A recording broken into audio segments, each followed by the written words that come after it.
चलिए आज एक कहानी से अपने वीडियो को शुरू करते हैं। ये कहानी है सिराज भाई की, जो पेट में दर्द की शिकायत लेकर डॉक्टर एक्स के पास जाते हैं। डॉक्टर एक्स इनकी परेशानियों को सुनते हैं और साथ ही साथ endoscopy, USG, LFT, blood routine और न जाने क्या क्या टेस्ट लिखकर दे देते हैं, जिसे डॉक्टर साहब अपने पसंदीदा 5 स्टार लैब से सिराज भाई को करवाने को कहते हैं। 500 रुपये फ़ीस के साथ साथ महंगी वाली ब्रांडेड दवाइयाँ भी लिख कर देते हैं। सिराज भाई की बीमारी बिल देखकर और भी ज़्यादा बढ़ जाती है और वो थक हार कर अपने मोहल्ले के फेमस डॉक्टर वाई के पास जाते हैं, जिसकी फ़ीस सिर्फ 30 रुपये है। और यही नहीं, वो साथ में 30 गोलियां भी सिराज भाई को देते हैं। भाई अब बहुत ज़्यादा खुश थे, लेकिन सिराज भाई दोबारा बीमार पड़ते हैं और बहुत ज़्यादा बीमार पड़ते हैं। तो आपको क्या लगता है, आप सिराज भाई की जगह होते हैं तो किस डॉक्टर के पास जाते? डॉक्टर एक्स या डॉक्टर वाई?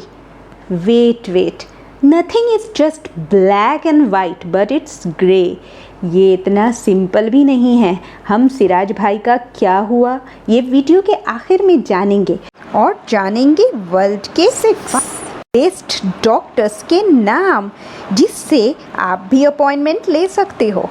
अभी चलते हैं वीडियो के टॉपिक पर कि डॉक्टर्स कैसे सेलेक्ट करें। सबसे पहले आस्क फॉर रिकमेंडेशन। ज़्यादातर लोग मेडिकल लाइन की नॉलेज नहीं रखते, तो सबसे बेस्ट तरीका ये है कि जानने वालों से पूछें, यानी जिन्हें मेडिकल फील्ड की नॉलेज हो, जैसे कि कोई doctor, nurse, health care provider, उनसे आइडिया लें, उनसे पूछें क्या वो कोई अच्छे क्वालिफाइड डॉक्टर को जानते हैं जिन्हें वो आपके पर्टिकुलर प्रॉब्लम के लिए रिकमेंड कर सकते हैं। समझदार रिश्तेदार या फ्रेंड से भी मशवरा ले सकते हैं, लेकिन याद रखें, आप सिर्फ मशवरा ले रहे हैं। अमल करने से पहले कुछ चीज़ें डॉक्टर से रिलेटेड आपको जाननी ज़रूरी है। तो नेक्स्ट पॉइंट है चेक द क्रेडेंशियल। चूँकि हमारे माहौल में, ख़ासकर इंडिया, पाकिस्तान, बांग्लादेश में काफ़ी क्वैक डॉक्टर्स पाए जाते हैं, यानी अनक्वालिफाइड डॉक्टर जिनके पास डिग्री नहीं है, लेकिन वो क्योंकि हेल्थ डिपार्टमेंट से किसी तरह से जुड़े हुए थे तो उन्होंने अपने आप को डॉक्टर या एक्सपर्ट समझ लिया है और दुकान खोलकर बैठ गए हैं। हु के मुताबिक ये क्वैक डॉक्टर्स की तादाद इंडिया में 57% है, जिसे गवर्नमेंट ने भी एक्सेप्ट किया है। कुछ मामूली बीमारियों के इलाज तो वो बिल्कुल कर लेते हैं, लेकिन बहुत से मेडिसिन्स के साइड इफ़ेक्ट इन्हें पता नहीं होती, जैसे कि स्टेरॉइड किसी भी बीमारी में देने पर जादुई असर करता है और साथ साथ असर करके पेशेंट को ठीक कर देता है। पेशेंट को नॉलेज नहीं होने की वजह से उसे लगता है कि कितनी अच्छी दवा डॉक्टर साहब ने दी है और एक बार में ठीक हो गया, और फिर क्या है, वो डॉक्टर साहब इतने फेमस हो जाते हैं कि पूरे मोहल्ले के लोग अब उनके चेम्बर में लाइन लगा देते हैं। बट एक्सपीरियंस्ड और क्वालिफाइड डॉक्टर आपको स्टेरॉइड देने से डरते हैं, क्योंकि इसके कुछ ऐसे साइड इफ़ेक्ट्स होते हैं कि इन फ्यूचर आपको वो बीमारी अगर दोबारा हो तो कोई दवा असर नहीं करेगी, यानी बॉडी में रेजिस्टेंस पैदा हो जाएगा, जो स्टेरॉइड पर्टिकुलर डिजीज़ में और जब इंसान मौत के मुंह में होता है तब दिया जाता है। ये क्वैक डॉक्टर्स बिना सोचे समझे ऐसे मेडिसिन्स यूज़ करते हैं पेशेंट को जल्दी ठीक करने के लिए। ये कोई किसी डॉक्टर के बारे में बताए या रिकमेंड करे तो आप खुद इसकी क्वालिफ़िकेशन, वो डॉक्टर लाइसेंस्ड है कि नहीं, सर्टिफाइड है कि नहीं, जो स्पेशलिटी क्लेम करता है वो है कि नहीं, एक बार जांच ले। और इन सब चीज़ों के लिए डॉक्टर को भी ओपन रहना चाहिए कि वो फॉल्स क्लेम या झूठी डिग्री दिखाकर पेशेंट को ट्रीट ना करे। ये एक बहुत बड़ा क्राइम है। तो Indian medical council act 1956 section 15, 20, 21 और 27, जहां एक फेक डॉक्टर को 1 साल तक की जेल हो सकती है मेडिकल इथिक्स को तोड़ने, यानी झूठी डिग्री दिखाकर लोगों का इलाज करने के लिए। लेकिन अनफॉर्चुनेटली इंडिया में 1 मिलियन यानी 10 लाख से भी ज़्यादा क्वैक डॉक्टर हैं। क्या मैं पूछ सकता हूँ ये सब क्या हो रहा है? नहीं। 20 दिसंबर 2022 के डेटा के अकॉर्डिंग हर 834 लोगों में एक डॉक्टर अवेलेबल है, लेकिन ये डेटा डिबेटेबल है। एक्सपर्ट्स की माने तो हमारी पॉपुलेशन 140 करोड़ में 13 लाख MBBS डॉक्टर्स और अदर्स आयुष डॉक्टर्स 5.5 लाख यानी टोटल 18.5 लाख डॉक्टर्स अवेलेबल हैं। मैथमेटिकली अगर देखा जाए 140 करोड़ की आबादी में अगर उसको डिवाइड किया जाए 19 लाख डॉक्टर्स से, तो हर 734 लोगों में एक डॉक्टर अवेलेबल है। लेकिन ये डॉक्टर्स ज़्यादातर शहरों में अवेलेबल होते हैं। गांव या रिमोट एरियाज़ में इन डॉक्टर्स की कमी की वजह से इन मेडिकल प्रैक्टिशनर्स को सरकार अलग से ट्रेनिंग देती है ताकि वो प्राइमरी हेल्थ केयर लोगों तक पहुंचा सके। दूसरी वजह ये है कि लोगों में मेडिकल और हेल्थ को लेकर जानकारी बहुत ही कम है। इस वजह से उन्हें बेवकूफ़ बनाना बहुत ही आसान है। इसलिए आपको मेरी चैनल ज़रूर देखनी चाहिए और दूसरे लोगों तक भी पहुंचानी चाहिए ताकि आप सबों की हेल्थ से जुड़ी नॉलेज और अवेयरनेस बढ़े और आप किसी के हाथों मिसगाइड या मिसट्रीटेड ना हो। की वजह ये है और सरकारी कॉलेजेस में सीट कम होने और डिमांड ज़्यादा होने की वजह से भी डॉक्टर कम बन रहे हैं। साथ ही एक मेडिकल कॉलेज के लिए काफ़ी ज़्यादा कैपिटल इन्वेस्टमेंट चाहिए। पॉसिबल नहीं होता कि सरकार इतनी ज़्यादा इन्वेस्टमेंट एक बार में कर सके। इसलिए इंडिया में पेशेंट्स ज़्यादा और डॉक्टर कम हैं और हेल्थ फैसिलिटीज़ हर जगह बराबर नहीं हैं। ये भी एक वजह है कि क्वैक डॉक्टर्स की तादाद दिन ब दिन बढ़ती जा रही है। पर आपकी और मेरी तो कोई कंट्रोल नहीं है। गवर्नमेंट और मेडिकल अथॉरिटीज़ आहिस्ता आहिस्ता चाहे तो इसे कंट्रोल कर सकती है। आप और मैं क्या कर सकते हैं? अपने आप को एजुकेट कर सकते हैं, अपने आप को स्मार्ट बना सकते हैं और ये सारे पॉइंट्स यानी क्वालिफ़िकेशन, सर्टिफिकेशन, स्पेशलाइजेशन, लाइसेंस देखकर जो कि ऑनलाइन आप आसानी से डॉक्टर की चेक कर सकते हैं के रजिस्ट्रेशन नंबर के ज़रिए, जिसे इन्हें प्रिस्क्रिप्शन में मेंशन करना चाहिए। अगर ये प्रिस्क्रिप्शन में मेंशन नहीं कर रहे हैं तो आप पूछ भी सकते हैं डॉक्टर से। अगर वो जेन्युइन होंगे तो वो आपसे ये शेयर करने में हिचकिचाएंगे नहीं। जैसा कि लास्ट वीडियो में पेशेंट्स राइट्स में हम लोगों ने देखा। अगर आप लोगों ने नहीं देखा है तो ऊपर मैं लिंक शेयर कर रही हूँ, आप जाकर फिर से देख सकते हैं। उनके रजिस्ट्रेशन और नाम और क्वालिफ़िकेशन NMC वेबसाइट में जाकर इंफॉर्मेशन डेस्क में क्लिक करके आप चेक कर सकते हैं कि वो डॉक्टर जेन्युइन है कि नहीं। इस तरह से बहुत सारे ऐप्स भी हैं। फॉर एग्जाम्पल प्रैक्टो, उसमें भी डॉक्टर्स के सारे डिटेल मेंशन रहते हैं, आप वहाँ भी जाकर चेक कर सकते हैं। पॉइंट आपको क्या देखना है? Research, experience and specialisation.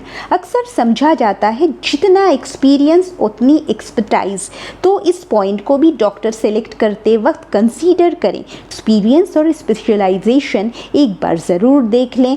एक स्पेसिफिक प्रॉब्लम के, फॉर एग्जांपल किसी को यूरिन की प्रॉब्लम है तो वो यूरोलॉजिस्ट या नेफ्रोलॉजिस्ट को दिखाए। Read the reviews. आप अगर ऑनलाइन किसी डॉक्टर या स्पेशलिस्ट को सर्च करेंगे तो इसके रिव्यूज़ भी को देखने को मिल जाएंगे, जिसमें डिफरेंट पेशेंट्स अपने एक्सपीरियंसेस शेयर करते हैं। तो इससे आपको एक आइडिया मिलेगा। लेकिन किसी एक पर्टिकुलर रिव्यू को कंसीडर ना करें, बल्कि एज अ होल या मैक्सिमम लोग इस डॉक्टर के बारे में क्या कह रहे हैं वो देखें। Consider location. नेक्स्ट क्या है? हमेशा एक ऐसे डॉक्टर को सिलेक्ट करें जहां आप कम टाइम और आसानी से पहुंच पाएँ, क्योंकि अगर कोई इमरजेंसी हो और फर्दर अपॉइंटमेंट की ज़रूरत पड़े तो आप आसानी से इस लोकेशन में पहुंच पाएँ। Make it easy. Valued communication.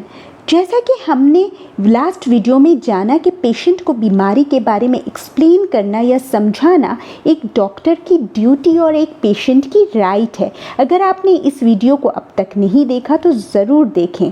तो एक डॉक्टर आपसे कैसे बात करते हैं, आपकी परेशानी को आराम से सुनते हैं कि नहीं, आपको आपके बीमारी से जुड़ी मेडिकल इन्फॉर्मेशन क्लियरली देते हैं कि नहीं, आपको ये भी गौर करना है। नेक्स्ट पॉइंट है हॉस्पिटल एफिलिएशन।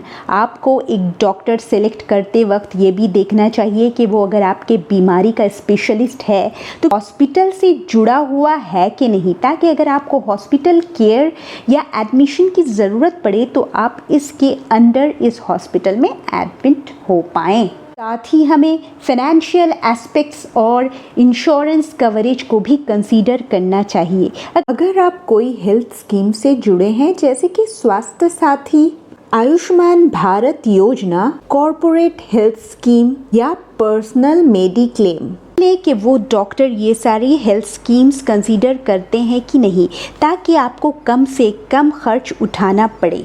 ये हेल्थ स्कीम्स हर कंट्री और स्टेट के हिसाब से अलग अलग होते हैं। आने विजिट फॉर कंसल्टेशन, शुरुआत में ही पहली कंसल्टेशन के दौरान ये सारे पॉइंट्स आपको कंसीडर करनी चाहिए आगे बढ़ने से पहले, यानी नेक्स्ट विजिट करना सही रहेगा या नहीं, आप पहले विजिट से ही एनालाइज कर सकते हैं। जैसा कि अगर आपको कोई डॉक्टर किसी पर्टिकुलर पैथोलॉजी लैब से टेस्ट करने को कहते हैं तो ये भी जान लें कि डॉक्टर आज से ज़्यादा बिजनेस ओरिएंटेड हैं। ये टेस्ट आप कहीं से भी करवा सकते हैं जहां आपकी कम से कम खर्च हो। हाँ, पैथोलॉजी लैब की NABL से एक्रीडिटेशन होनी चाहिए, वो NABL से लाइसेंस्ड और सर्टिफाइड होनी चाहिए। ये लैब टेस्ट के ऑथेंटिक और रिलायबल होने की गवर्नमेंट के तरफ से सर्टिफिकेशन है। इस पर मैं डिटेल वीडियो बनाऊंगी ताकि आप इसे और अच्छे से समझें और अपनी मेहनत की कमाई को बचा सकें। नेक्स्ट पॉइंट है इथिकल कंसिडरेशन। किसी भी डॉक्टर को मेडिकल इथिक्स मानकर चलना चाहिए। अगर इनकी कोई ख़राब हिस्ट्री हो मैल प्रैक्टिस लेकर या अदर डिसिप्लिनरी एक्शन या अखलाकियात से जुड़े तो ऐसे डॉक्टर को सिलेक्ट ना करें, ताकि आगे चलकर कोई प्रॉब्लम ना आए। एक अच्छा डॉक्टर होने से पहले एक अच्छा इंसान होना बहुत ज़रूरी है। अक्सर डॉक्टर्स ब्रांडेड और महंगे वाले दवाइयाँ लिखते हैं जो इनके चेंबर के आसपास के मेडिकल शॉप में मिलते हैं। असल में ये सारे ब्रांड्स और दवाइयों की कंपनी से डॉक्टर को फ्रीबीज मिलती है। फ्रीबीज क्या है? फ्रीबीज एक तरह का गिफ्ट है जो डॉक्टर्स को ख़ास करके दिया जाता है किसी मेडिसिन को प्रमोट करने या पेशेंट को वो लिखने के तौर पर। और इस फ्रीबीज में शामिल होते हैं बहुत सारे गिफ्ट जैसे कि LCD, LED TVs, refrigerator, foreign travel facilities और वगैरह वगैरह। फ्रीबीज या फ्री गिफ्ट्स का खर्च कंपनी कैसे उठा रही है? कंपनी पेशेंट्स यानी आप लोगों से उठा रही है। आपकी जेब कट रहे हैं। आप जो महंगे महंगे मेडिसिन खरीद रहे हैं उन्हीं मेडिसिन के कीमत से ये सारे गिफ्ट्स जो हैं डॉक्टर्स के लिए अरेंज किए जाते हैं। मंथ 2 अगस्त 2023 में NMC नेशनल मेडिकल कमीशन ने एक नया रेगुलेशन पास किया है जिसमें ये फ्रीबीज को बैन कर दिया गया है। पर आपको क्या लगता है बैन करने के बाद क्या ये रुकेगा या रुका है? नहीं, अभी भी ये हिडन तौर पर चल रहा है। तो बी अ स्मार्ट कंज्यूमर। जब आप ये जान चुके हैं तो आप किसी भी डॉक्टर के पास जाएं तो उन्हें इंसिस्ट करें कि वो आपको जेनेरिक या बेसिक दवाइयाँ लिखें, महंगी वाली दवाइयाँ ना लिखें। कोई डॉक्टर आपके ट्रीटमेंट से जुड़े बड़े डिसीजन ले रहे हैं, फॉर एग्ज़ाम्पल सर्जरी और अदर थिंग, तो be open for the second opinion. और मेरे लिहाज से तो आप थर्ड और फोर्थ ओपिनियंस भी ले सकते हैं अनटिल यू आर सेटिस्फाइड।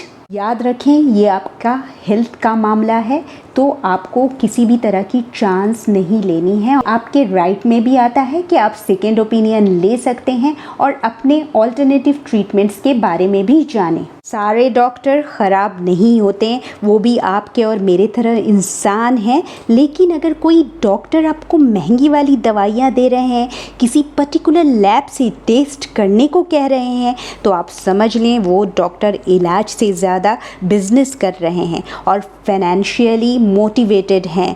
तो ये एक तरह का रेड फ्लैग है कि ऐसे डॉक्टर से आप अपने आप को दूर रखें। से अच्छा डॉक्टर सेलेक्ट करने में वक्त ज़रूर लग सकता है, लेकिन ये सवाल आपके ओवरऑल सेहत और वेल बीइंग की है। So don't compromise with your health because health is the real wealth. तो सोच समझ कर एक अच्छा डॉक्टर सेलेक्ट करें। याद रखें, इसके पास आपको बार बार फिर इन फ्यूचर भी जाना पड़ेगा, तो एक बार मेहनत करना बेहतर है बार बार बेवकूफ़ बनने से। चले आते हैं हमारे उस कहानी पर जो शुरुआत में मैंने आपको सुनाई थी, सिराज भाई की। सिराज भाई बहुत खुश थे, लेकिन अचानक से वो फिर बीमार पड़े और बहुत ज़्यादा बीमार पड़े। क्या हुआ? फिर उन्होंने मेरे इस वीडियो को देखा और मेरे इस वीडियो को देखने के बाद उसने अपने दिमाग का यूज़ किया और थोड़ी बहुत रिसर्च की। रिसर्च करने के बाद उन्होंने अच्छे डॉक्टर को सेलेक्ट किया, जिससे उनके जेब खर्च भी कम हो गई और उनका इलाज भी सही तरीके से हो गया। अभी वो खुश और हेल्दी हैं। और ये तो एक इमेजिनरी कहानी थी। आप भी सिराज भाई की तरह स्मार्ट बन सकते हैं। वादे के मुताबिक मैं आपको बताने वाली 6 बेस्ट डॉक्टर्स के नाम जो आपके लिए हमेशा अवेलेबल हैं और आपको फ्री सर्विस देंगे, कभी भी अपॉइंटमेंट से ना नहीं कहेंगे। और वो है sunlight, open air, water, sleep, real nutritious food और एक्सरसाइज। हमेशा इनों की हेल्प लेना ना भूलें और बिना पैसों की सेहतमंद रहें। So stay healthy, stay happy. मिलते हैं नेक्स्ट वीडियो में, तब तक अपना ख्याल करें। So keep watching, keep sharing. Video को लाइक और शेयर करना ना भूलें। मेरे चैनल को सब्सक्राइब करें। हेल्थ के जर्नी को इसी तरह कंटिन्यू रखने के लिए मेरे साथ जुड़े रहें। Till then, take care, bye bye.